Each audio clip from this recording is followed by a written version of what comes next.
प्रयागराज महाकुंभ में आईआईटी वाले बाबा के विवाद के बाद अब एक नए एमटेक वाले बाबा सामने आ गए हैं।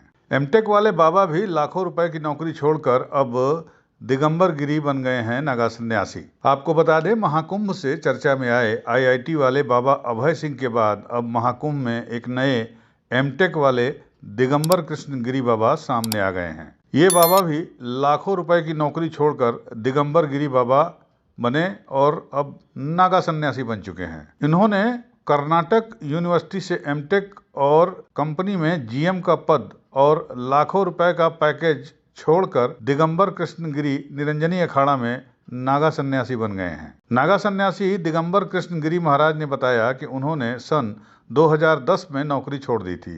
उस वक्त उनको 3.5 लाख रुपए का पैकेज मिलता था, यानी कि 40 लाख रुपए सालाने का पैकेज इनके पास था। अब दिगंबर कृष्णगिरी कहते हैं कि वह दोस्तों के संग हरिद्वार घूमने गए थे, जहां उन्होंने नागा साधुओं को देखा।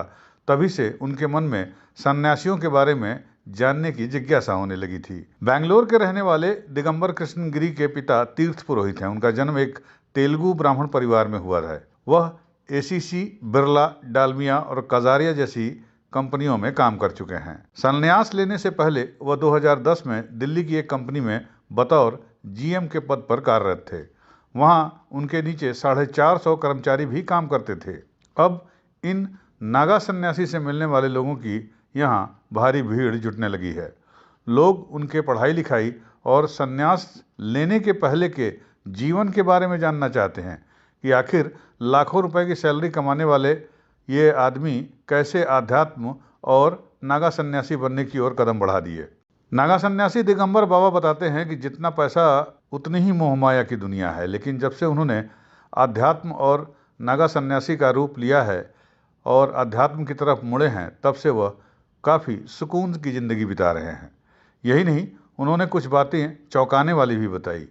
उन्होंने बताया कि 2 बार उनको प्रभु के दर्शन भी हो चुके हैं। एक बार तो उन्होंने प्रभु की आवाज़ को काफ़ी देर तक सुना भी है, उनसे बातचीत भी की है और साक्षात उन्होंने प्रभु के दर्शन भी किए हैं। यूपी न्यूज़ 9 के संवाददाता विमल श्रीवास्तव से उन्होंने एक्सक्लूसिव बातचीत की।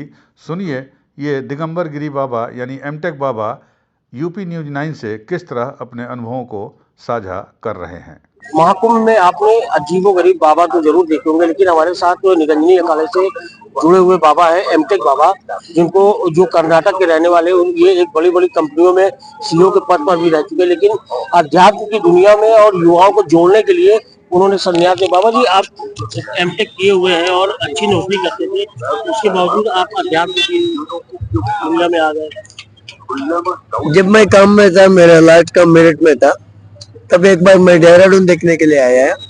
तब वापसी के टाइम में मैं बहुत लोग साधु लोग ऋषिकेश और हरिद्वार में देखा।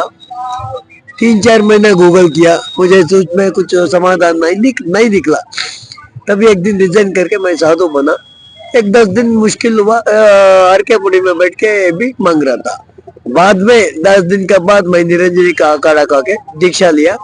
2010 में मैं दीक्षा लिया और 19 में मैंने नागा बना। 11 से ही मैं हिमालय में रहता हूँ। अभी मैं प्रेजेंट पुरोला उत्तरकाशी जिला में रहता हूँ। महाराज जी, धीरेन्द्र शास्त्री जो है बागेश्वर धाम वाले, उन्होंने कहा है कि जो युवा है वो रील्स बनाकर और सोशल मीडिया पर डालते हैं, उनको महाकुंभ में आना चाहिए और रियल स्टोरी दिखाए कि जो अध्यात्म और संस्कृति अपने महाकुंभ में है, जो बाबा है उनके बारे में लोगों को बताए, ना कि रील्स बनाकर बाबाओं की वो सोशल मीडिया पर डाले। तो क्या करना चाहेंगे युवाओं को लेकर? ये तो सच बात है, जो धीरेन्द्र कृष्ण शास्त्री बोल रहा है वो तो सही बात है। इसको तुम मजाक के लिए, तुम्हारा रील्स बनने के लिए, तुमको लोग को तमाशा के लिए ये नहीं करना। मैं कोई आया तो भी वीडियो बनने के लिए आया तो भी मैं बोलता हूँ कैमरा पकड़ के दूर से नहीं जाना, कैमरा पकड़ के वहां से वीडियो नहीं करना। अंदर आओ, बैठो, बाबा जी के लिए प्रणाम करो, बाद में दक्षिणा डालो, ये सब मैं सिखाता हूँ। सिखाने का भी हमारा जिम्मेदारी भी होता है।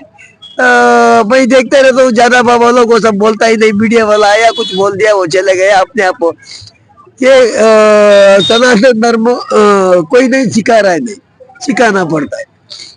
वही जिस तरीके से धीरेन्द्र शास्त्री ने कहा कि महाकुंभ में आने के बाद लोगों को यहाँ पर जो साधु संत है उनको धर्म के बारे में लोगों को बताए और गौ रक्षा के बारे में चर्चा करनी चाहिए। तो महाराज जी ये सही है, गौ रक्षा के बारे में चर्चा करनी चाहिए, अभी धर्म संसद भी होने वाला है। अभी तो उसको लिए जो आग्रह कर रहा है, करने के लिए आग्रह कर रहा है, ये भी सही बात है। लेकिन आजकल तुरंत तो ये बन नहीं सकता, क्योंकि जब हमारा आजादी आया तभी हमने उसको जो मुसलमान के लिए हिस्सा दे दिया, जो हिस्सा था उसके लिए इस तरफ एक पाकिस्तान दिया, उस तरफ बांग्लादेश भी दे दिया। महाराज जी नाम बता दीजिए, आपका नाम बता दीजिए। मेरा नाम अखाड़ा में मेरा नाम दिगंबर कृष्णगिरी, मैं निरंजन अखाड़ा का हूँ। सोसाइटी में मेरा नाम है श्री बाबा गिरी महाराज, मैं उत्तरकाशी में रहता हूँ। तो देख सकते हैं कि बाबा ने बताया कि युवाओं को भी आध्यात्म और संस्कृति और धर्म के बारे में ध्यान रखना चाहिए। विमल श्रीवास्तव, प्रयागराज। यूपी न्यूज़ 9 के लिए प्रयागराज से विमल श्रीवास्तव की एक्सक्लूसिव रिपोर्ट।